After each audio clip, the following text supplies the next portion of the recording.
দুজন ফেরেশতা মাথার দিক থেকে আসবেন, আসতে চাইবেন, সালাত বলবে এখান দিয়ে আসা যাবে না, এদিক দিয়ে আসা যাবে না।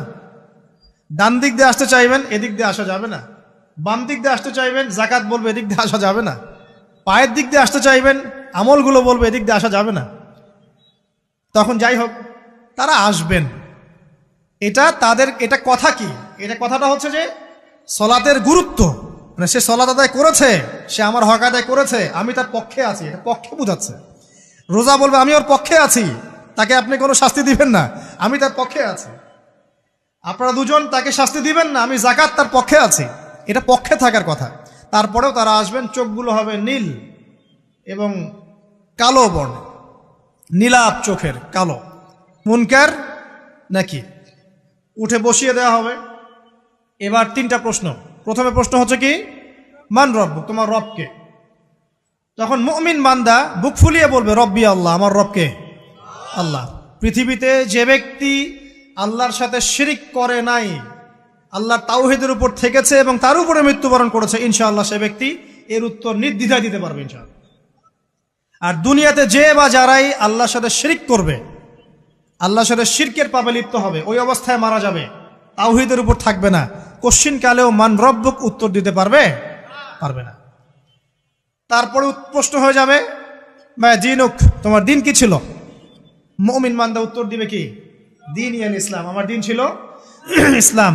এখানে শুনে রাখেন, পৃথিবীতে যারা ইসলামকে পরিপূর্ণরূপে পালন করবে তারাই এই উত্তর দিতে পারবে ইনশাআল্লাহ। যারা ইসলামকে ঠাট্টা বিদ্রুপের হাসি তামাশার পাত্র বানিয়েছে, মন চাইলে কিছু করি, মন চাইলে কিছু করি না, সহজগুলো একটু আমল করি, বাকি কিছুর আমল ধারি না, হ্যাঁ, নামাজ পড়ি, সুদ ছাড়তে পারি না, ঠিক আছে, বছর বছর ওমরা করি, এদিকে ঘুষ দুর্নীতি ছাড়তে পারি না, ইসলামকে ঠাট্টা তামাশার পাত্র বানিয়েছে, এরা কোশ্চিন কালে উত্তর দিতে পারবে না মা দিনুক, দিনে পরিপূর্ণরূপে ইসলামে প্রবেশ করতে বলেছেন আল্লাহ রাব্বুল আলামিন। যারা পরিপূর্ণরূপে ইসলামে প্রবেশ করবে এবং ইসলামের প্রতিটা মৌলিক বিধান মেনে চলবে, ইনশাআল্লাহ তারা এর উত্তর দিতে পারবে।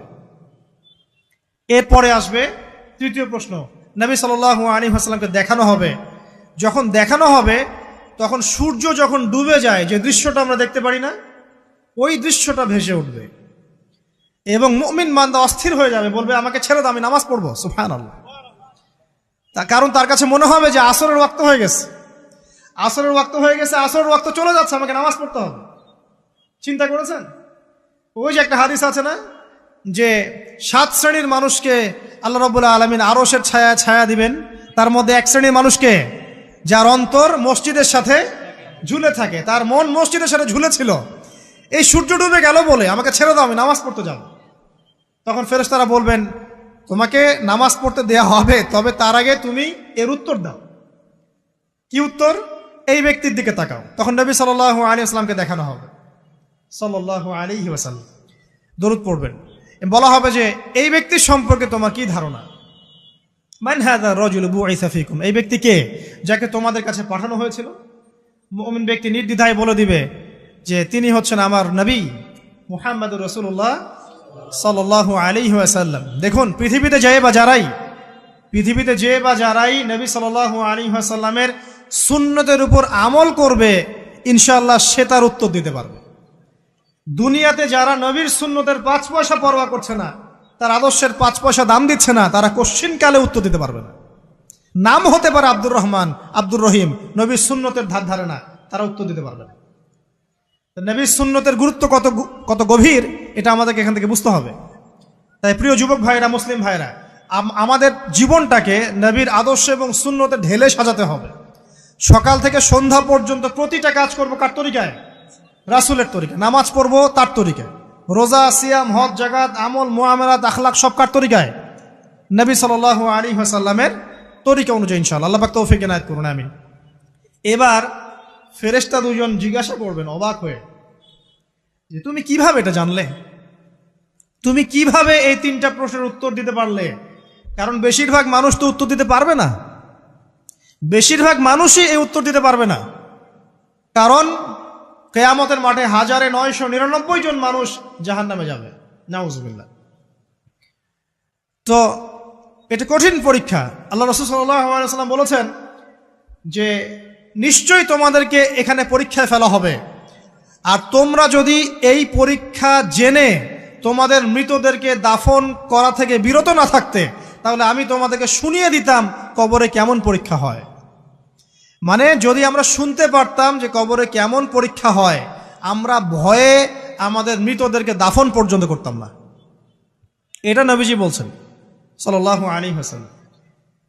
তাকে জিজ্ঞাসা করা হবে যে তুমি কিভাবে জানলে এটা? বেশিরভাগ মানুষ তো পারে না উত্তর দিতে। তখন সেই ব্যক্তি বলে বসবে, সেই ব্যক্তি বলবে যে করাতু কিতাব আল্লাহ, আমি আল্লাহর কিতাব এই কোরআন পড়েছি। মুমিন বলবে আমি আল্লাহর কোরআন পড়েছি, ফাআমানতু বিহি, আমি এর উপর ঈমান এনেছিলাম, ওয়া সাদ্দাকতু, এবং সত্যায়ন করেছিলাম। সুবহানাল্লাহ। অতএব দুনিয়াতে যারা দ্বীনের জ্ঞান অর্জন করছে না, কোরআন পড়ছে না, হাদিস পড়ছে না, পড়াশোনার চেষ্টা করছে না, জানার চেষ্টা করছে না, কবরে পাওয়া ডিফিকাল্ট আছে। এটা একটা অন্যতম প্রশ্ন। আমরা কিন্তু মনে করি 3টা প্রশ্ন হচ্ছে, আসলে প্রশ্ন হচ্ছে কয়টা? 4টা। 3টার পরে আরো একটা এক্সট্রা। কিভাবে জানলে? তখন উত্তর দিচ্ছে আমি আল্লাহর কিতাব পড়েছি, ঈমান এনেছি, সত্যায়ন করেছি। সুবহানাল্লাহ। নবী সাল্লাল্লাহু আলাইহি ওয়াসাল্লাম হাদিসের পরের অংশে বলছেন যে যখন কাফের বান্দাকে উঠানো হবে, তখন ডানেও কিছু নাই, বামেও কিছু নাই, সামনে পিছনে কিচ্ছু নাই।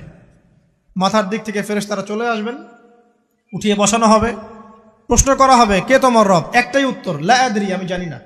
নাউযুবিল্লাহ। কি তোমার দিন? লা আদরি, আমি জানি না। এই যে আল্লাহর তো খবর নাই, আল্লাহ পাকের বিধান মেনে চলার কোনো খবরই নাই, পরোয়াই নাই। সে জানবে কিভাবে ইসলাম কি জিনিস? সে জানবে কিভাবে আল্লাহ কি জিনিস? ও তো আল্লাহকে চিনেই না। দিব্যি বলে বেড়াচ্ছে মহাবিশ্ব সৃষ্টি হয়েছে বিগ ব্যাং থেকে, আল্লাহ বলে কেউ নাই। মানুষ সৃষ্টি হয়েছে বান্দর থেকে, নাউযুবিল্লাহ। মানুষ তো আল্লাহকে চিনছে না। এখনো মানুষ মনে করছে যে আল্লাহ বলতে কেউ নাই। এবং এই মুক্ত চিন্তার নামে, বাক স্বাধীনতার নামে নাস্তিকতার যে চর্চাটা বেড়েছে বাংলায়, এটা আশঙ্কাজনক। বড় বড় বিশ্ববিদ্যালয় থেকে পড়ে আসছে, অনেক সময় দেখলাম বড় বিশ্ববিদ্যালয়ের প্রফেসর, সে বলছে যে মহাবিশ্ব বিগ ব্যাং দিয়ে সৃষ্টি হয়েছে, সৃষ্টিকর্তা নাই এখানে। তো মুসলিম বিজ্ঞানীর একটা কথা বলতেন যে মানুষ বিজ্ঞান সম্পর্কে অল্প জানলে নাস্তিক হয়ে যায়, আর অনেক গভীর জ্ঞান অর্জন করলে আল্লাহর কাছে আত্মসমর্পণ করে। খেয়াল করে দেখবেন ডক্টর, ইঞ্জিনিয়ার যারা বড় বড় লেভেলে চলে গেছেন, অনেক সিনিয়র, তারা কিন্তু বেশিরভাগ নামাজি দেখবেন, নামাজ পড়ে, দান সদকা করে, সমাজ কল্যাণমূলক কাজ করে। তারা কিন্তু রোগীর সেবা করতে গেলেও বলে যে নামাজ পড়িয়েন, রোজা রাখিয়েন, তারা কিন্তু বলে। অনেক ডক্টর আমি দেখেছি এমন, যারা যত বেশি গবেষণা করে তারা তত বেশি আস্তিক হয়ে যায়, আর টুটাফাটা গবেষণা করলে নাস্তিক হয়ে যাবেন। কত প্রশ্ন, ইসলামের এটা কেন, ওইটা কেন, ইসলামে বহুবিবাহ কেন, হ্যাঁ, ইসলামে কি পর্দার বিধান কেন, তারপর ইসলামে এত রেস্ট্রিকশনস, এত বাইন্ডিংস কেন, হ্যাঁ, স্বাধীনতা নাই কেন, কত প্রশ্ন। ইসলামের এগেনস্টে কত তীর এখন ছোড়া হচ্ছে। তো এই ব্যক্তি কেমন করে উত্তর দিবে যে মাহদিনুক, তোমার দিন কি? আল্লাহর দিকে কত প্রশ্ন ছোড়া হচ্ছে, কত শিরকের পাপ আমরা করছি, অনেক সময় মুসলিম হয়েও শিরকের পাপ করছি। কিভাবে উত্তর দিবে মান রব্বুক? 3 নাম্বার প্রশ্ন যখন করা হবে, এই ব্যক্তিকে দেখো দেখি, সে বলবে যে আমি জানি না এই ব্যক্তিকে, তবে শুনেছিলাম, মানুষের মুখে শুনেছিলাম, মানুষ যা বলতো আমি তাই বলতাম। মানে সে রাসূল সাল্লাল্লাহু আলাইহি ওয়াসাল্লামের নাম শুনেছিল হয়তোবা, কিন্তু তার সুন্নত বা আদর্শ কখনো মেনে চলে নাই, পারল না। এবার জান্নাতি ব্যক্তি হলে কি হতো? ওই যে সূর্য ডুবছিল যেখানে, তার দৃষ্টির সীমা পর্যন্ত কবরকে প্রশস্ত করে দেওয়া হতো, এবং জান্নাতের একটা দরজা তার কবরে খুলে দেওয়া হতো। এটা কিভাবে করা হবে সেটা আল্লাহ পাক জানেন, এটার ব্যাখ্যা করার জ্ঞান আল্লাহ আমাদেরকে দেন নাই।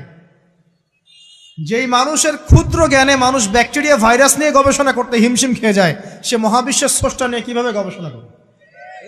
আল্লাহ পাকের অসীম জ্ঞানের সামনে আমার জ্ঞান কি? খুবই ক্ষুদ্র। একটা হাদিসে এসেছে বুখারী শরীফের মধ্যে, যে একটা মহাসমুদ্রের মধ্যে যদি একটা পাখি 1 ফোঁটা পানি উঠিয়ে নিয়ে যায়, ওই 1 ফোঁটা পানি হচ্ছে মহাবিশ্বের জ্ঞান, আর বাকি পুরো মহাসাগর হচ্ছে আল্লাহ পাকের জ্ঞান। তো আমরা এই ক্ষুদ্র জ্ঞানের মানুষ হয়ে আল্লাহর জ্ঞানকে কেমন করে পেনিট্রেট করতে পারি? তো আল্লাহ পাক জান্নাতের দরজাগুলো খুলে দিবেন, একটা দরজা খুলে দিবেন, সেখান থেকে বাতাস আসবে, সে জান্নাতের নাজ নেয়ামত উপভোগ করতে থাকবে, এবং তার রূহটাকে সবুজ রঙের পাখির আকৃতিতে জান্নাতে রেখে দেওয়া হবে।